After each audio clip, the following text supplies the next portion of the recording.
Good morning बच्चों। आज हम छठी की बेटा साइंस की वर्कशीट करेंगे। Worksheet number 24। ये आपकी 23 दिसंबर की बेटा वर्कशीट है। विद्यार्थी का नाम यहाँ आप अपना नाम लिखेंगे, कक्षा अध्यापक का नाम यहाँ आप अपनी क्लास टीचर का नाम लिखेंगे। ये वर्कशीट भी आपकी पाठ 9 में से ही ली गई है बेटा। सजीव एवं उनका परिवेश। विभिन्न आवासों की यात्रा। विभिन्न मतलब अलग अलग, आवास मतलब रहने का स्थान। पहले भी मैंने आपको पिछली वर्कशीट में समझाया था, जो हमारा रहने का स्थान होता है उसे हम आवास बोलते हैं। आज हम अलग अलग आवासों के बारे में पढ़ेंगे। इसमें पहला है हमारा स्थलीय आवास। वह पौधे एवं जंतु जो जमीन पर पाए जाते हैं। ठीक है, स्थलीय आवास में क्या है? जमीन पर पाए जाने वाले पौधे और जंतुओं के आवास को क्या बोलते हैं बेटा? स्थलीय आवास। अब स्थलीय आवास में मरुस्थल भी आ जाएगा, पर्वतीय क्षेत्र आ जाएगा और घास स्थल आ जाएगा। ठीक है, तो जो अलग अलग आवास हैं इसमें अलग अलग तरह के जंतु और पौधे पाए जाते हैं। जैसे मरुस्थल है, इसमें बेटा ऊंट पाया जाता है। ऊंट को मरुस्थल का जहाज भी कहा जाता है।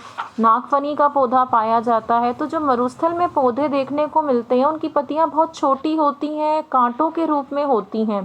कांटों के रूप में क्यों होती हैं? ताकि पौधों की जो पत्तियां हैं उनसे वाष्पोत्सर्जन में जो वाष्पोत्सर्जन क्या होता है? पौधे की पत्तियों से जल का वाष्पित होकर वायुमंडल में चले जाना।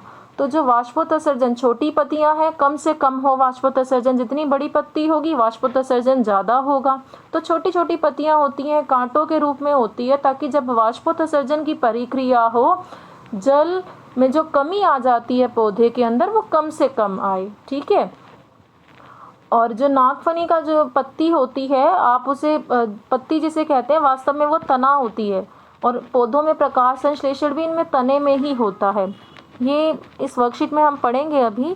पर्वतीय क्षेत्र आगे दिया हुआ है। पर्वतीय क्षेत्र में बेटा पहाड़ी बकरी पाई जाती है। ठीक है, पहाड़ी तेंदुआ, याक, ये सब हमें मिलते हैं। घास स्थल जैसे है, घास स्थल में हमें शेर देखने को मिलता है।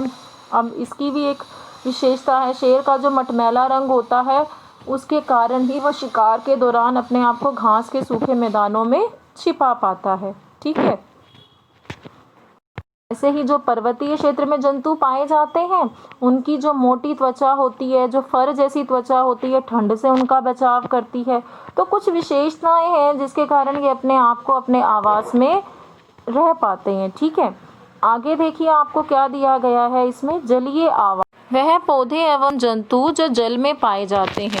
ठीक है, तो वो आवाज़ जो पौधे, जंतु और पौधे जो जल में पाए जाते हैं उस आवाज़ को हम क्या बोलेंगे? जलीय आवाज़। जल में रहने वाले पौधे और जंतुओं का आवाज़ कैसा है? जलीय आवाज़। जितने भी पौधे जंतु समुद्रों में, जलाशयों में, नदियों में, दलदल में, झील में, तालाब में पाए जाते हैं उनका आवाज़ कैसा है बेटा? जलीय आवाज़। तो कुछ जीवों का जो है शरीर धारा रेखीय होता है ताकि वो जल में आसानी से चल सकें। जैसे मछलियाँ हैं, इनके अंदर गिल्स होते हैं सांस लेने के लिए। ठीक है, तो इनकी कुछ विशेषताएं होती हैं जिसके कारण ये जल में रह पाते हैं। आगे देखिए आपको स्थलीय पौधों की अनुकूलन विशेषताएं बताई गई हैं। इनमें क्या है? अच्छी तरह से विकसित जड़ होती है स्थलीय पौधों की। पत्तियां बहुत छोटी होती हैं या कांटों का रूप ले लेती हैं। तना हरा और मांसल मतलब मोटा होता है। तना एक मोमी परत से ढका होता है जिससे पौधों को जल संरक्षण में भी सहायता मिलती है, जैसे कैक्टस।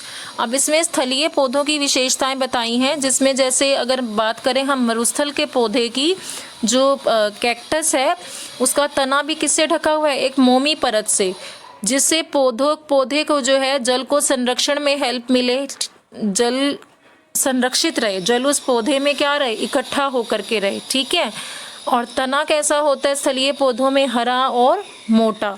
पत्तियां छोटी होती हैं कांटों के रूप में। जैसे हमने पढ़ा मरुस्थल में जो पौधे हैं उनकी पत्तियां कैसी हैं? कांटों के रूप में हैं, ताकि पत्तियों से जो पानी की कमी हो रही है वाष्पोत्सर्जन की वो कम से कम हो सके।